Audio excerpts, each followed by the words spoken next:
ஆண்டவரை பூர்ணமாக சார்ந்துருங்க, அவர் கரத்தில் விழுந்துருங்க. அவர் எனக்கு எப்பவுமே தப்பு பண்ண மாட்டார். என் ஆண்டவர் ஒன்று செஞ்சார்னா அது சரியாக செய்வார் என்ற ஒரு எண்ணத்தோடு நீங்கள் வந்து கர்த்தருடைய பாதத்தில் விழுந்துருங்க. ஆண்டவர் அருமையாக இந்த வசனத்தின் மூலம் உங்களோடு பேசுக. எல்லா பயத்துக்கும் நீங்களாக்கி விட்டார். பயத்துக்கு நீங்களாக்கின உடனே என்ன நடக்கும் தெரியுமா? அடுத்த வசனத்தை பாருங்க, 5ஆம் வசனம் என்ன சொல்லுகிறது? 34:5. அவர்கள் அவரை நோக்கி பார்த்து பிரகாசம் அடைந்தார்கள். அவர்கள் முகங்கள் வெட்கப்படவில்லை. அவர்கள் முகங்களோ வெட்கப்படல. அவர்கள் அவரை நோக்கி, எவர்கள்? எந்த சர்ச் அங்கத்தினர்கள்? அவர்கள் எந்த ஊர்க்காரங்க அப்படின்னா வேற யாரும் இல்லை. யாரெல்லாம் கர்த்தரை தேடினார்களோ அவர்கள், கர்த்தரை தேடினவர்கள், தேவனை அவரை நோக்கி பார்த்து அவரை தேடினாங்கல்ல. தேடினோன்னா ஆண்டவரை பார்த்துட்டாங்க, ஆண்டவரை கண்டுபிடிச்சிட்டாங்க. கண்டுபிடிச்சோன்னே வேதம் சொல்லுகிறது அவர்கள் அவரை நோக்கி பார்த்து பிரகாசம் அடைகிறாங்க. அவர்கள் முகம் வெட்கப்படலை. அப்போ வெட்கப்படாத முகங்கள் பிரகாசம் அடைந்த முகங்கள். வெட்கப்பட்டுட்டீங்களா? வீட்டில் வெட்கப்பட்டுட்டீங்களா? சொந்தக்காரங்களால் வெட்கப்பட்டீங்களா? மற்றவங்களால் வெட்கப்பட்டு போனீங்களோ?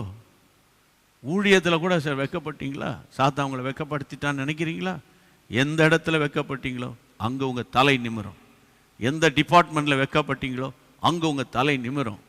எந்த ஊரில், எந்த ஸ்ட்ரீட்டில் நீங்கள் வெட்கப்பட்டீங்களோ, எந்த பொசிஷனில் வெட்கப்படுத்தப்பட்டீங்களோ, ஒன்று சொல்கிறேன், கர்த்தரை சார்ந்து இருக்கிறவனை ஒரு நாளும் கர்த்தர் வெட்கப்படுத்த மாட்டார், கைவிட மாட்டார்.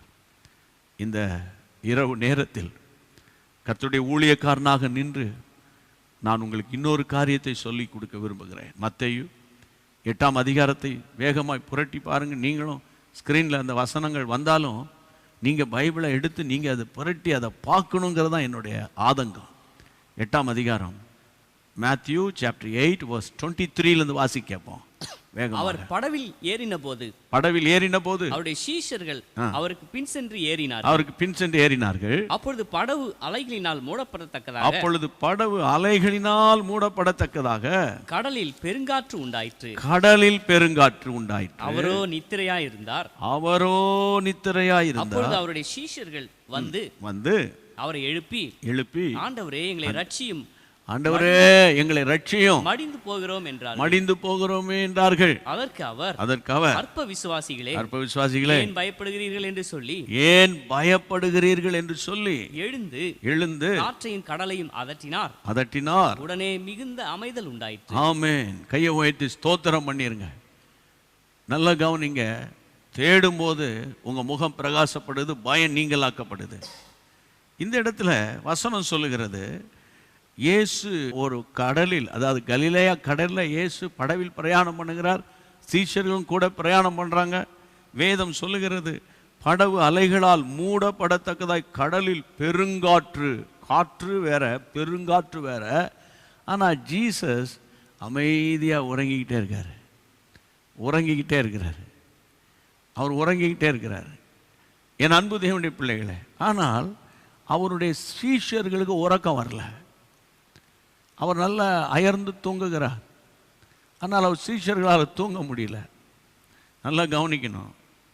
வசனம் சொல்லுகிறது சீஷர்கள் அவரை எழுப்பிட்டாங்க.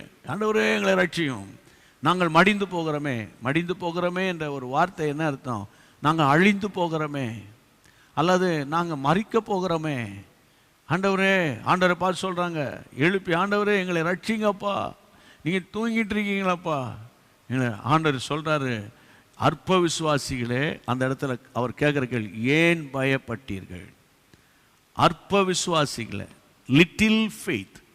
கொஞ்சம் அற்ப விசுவாசிகள்னு என்ன அர்த்தம் தெரியுமா? கொஞ்சம் விசுவாசம் தான் நல்லா இருக்கு உங்களுக்கு. என் கூடவே இருக்கிறீங்க, ஜெபம் பண்ணுறீங்க, என்னை சொல்கிறதெல்லாம் கேட்குறீங்க, என் கூட ட்ராவல் பண்ணுறீங்க. நானும் தானே இருக்கிறேன். நான் வந்து தூங்கிட்டு இருக்கிறேன், அயர்ந்து தூங்குறேனே. நான் ஒன்று சொல்கிறேன், அவர் அமைதியாக இருக்கிறாருன்னா அதுக்கு அர்த்தம் இருக்குது. அவர் உறங்கிட்டு இருக்காருன்னா அதுக்கு அர்த்தம் இருக்குது. அவர் எழும்பி நிற்கிறாருன்னா அதுக்கு அர்த்தம் இருக்குது. அண்ணாந்து பார்க்குறாருன்னா அதுக்கு ஒரு அர்த்தம் இருக்குது. திரும்புகிறாருன்னா அதுக்கு ஒரு அர்த்தம் இருக்குது. அதனால் இன்றைக்கி நான் சொல்கிறேன், உங்கள் விஷயத்தில் அவர் அமைதியாக இருக்கிறாருன்னா நீங்கள் டென்ஷன் ஆயிடாதீங்க.